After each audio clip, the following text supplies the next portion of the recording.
In this video, what I'm going to be breaking down is 5 simple ways that you can start making eating healthy a walk in the park.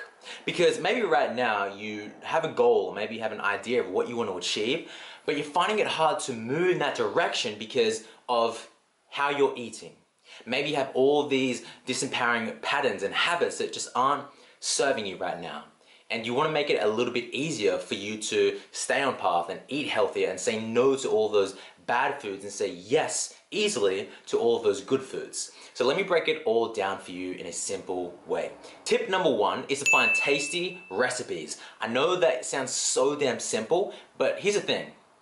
One of the 6 human needs that Tony Robbins speaks about that we all have is variety, right? And if you're doing the same thing, if you're eating the same thing consistently again and again and again and again, the reason why you're probably finding it hard to stick to eating healthy is because you're either bored or you're associating pain to the current food that you're eating. But if you just go on Mr. Googs and type in healthy, easy to make recipes, then you find some food that tastes good, that is healthy for you, and then you're going to start to find it easy for you to stay on track because you're associating pleasure to those new foods that are tasty. And here's the thing. Keep this in mind. Enjoyable is sustainable. When something isn't enjoyable, you find it hard to stay on track because we are driven by those 2 primary needs, the need to avoid pain or the desire to gain pleasure. Associate so much pleasure to eat healthy, and you're going to find that it's easy to stay on track. So that's tip number 1. Tip number 2 is to create a compelling goal. Most people aren't eating healthy and they don't have the motivation to eat healthy, not because of the food, but it's because they don't have a compelling reason to eat healthy. They may just say that they want to lose weight. Like, that could be great, but if it's not exciting you right now, then maybe you need to set yourself up for a new goal. Maybe you need to set yourself up for a challenge. Maybe you need to sign up for some type of running events. Maybe you need to sign up for an obstacle course event. Something that gets you geared up to go to the gym every morning, to prepare your meals for the week, to eat healthier. For example, I know for me that when I don't have something to train for, like, all of my habits just go, they just remove from my life. Because I feel like, for me, if I don't have a compelling vision, something to strive for, like, the actions that I take is just all over the place because those actions aren't moving towards anything. But if you have a compelling goal, then the actions that you take is for a very specific purpose. The food that you eat, the fluids that you drink, even what time that you go to bed, it's all happening for a reason because you're moving towards something.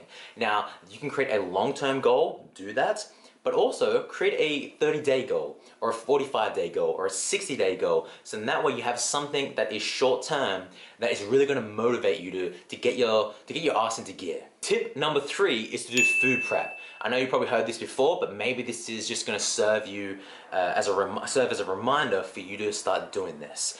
And for me personally, I don't food prep every single meal. What I like to do is I like to food prep. I like to prepare my rice and my sweet potato for the week, and then my tofu, the vegetables that I make, the salads that I make, I just make that on the go because it takes like 7 minutes for me to make. But the rice and the sweet potato, that can take a little bit longer.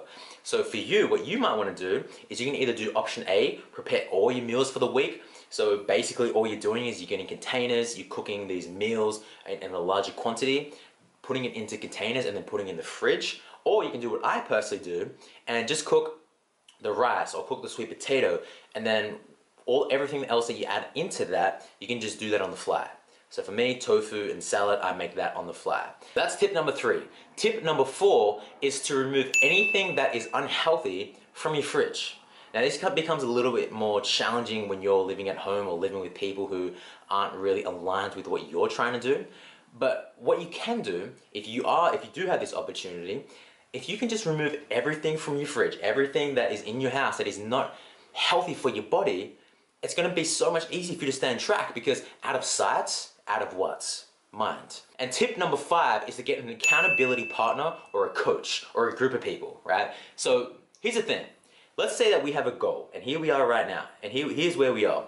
You can get to this goal, but you can get there quicker, easier, and with less effort when you have somebody next to you who is going down that path with you, or you have a coach who is showing you the blueprint, where you don't have to guess and who is motivating you to stay on track, or if you have a group of people, like some type of challenge, then it's going to be easy for you to stay on track because you're doing it with a group. I know for myself, right? Whenever I'm running, when I have someone with me, and you probably experience this with yourself, when there's somebody looking at you, or when you're training with someone, you will train that little bit harder because you have somebody there, or you have somebody watching you, right? So if you can, do this with a friend. If you can, sign up for some challenge in your local area, like a boot camp or some type of challenge, or get a coach. So if you do want coaching, I'll leave a link down below. If you do want to join the self-mastery coaching program where we can do some coaching and you're doing it with a big group, then you can apply for that, or you can learn more by clicking the link in the description. But if not, do something in your local area, right? Maybe you want someone in the flesh that you can go to every single day or every single week.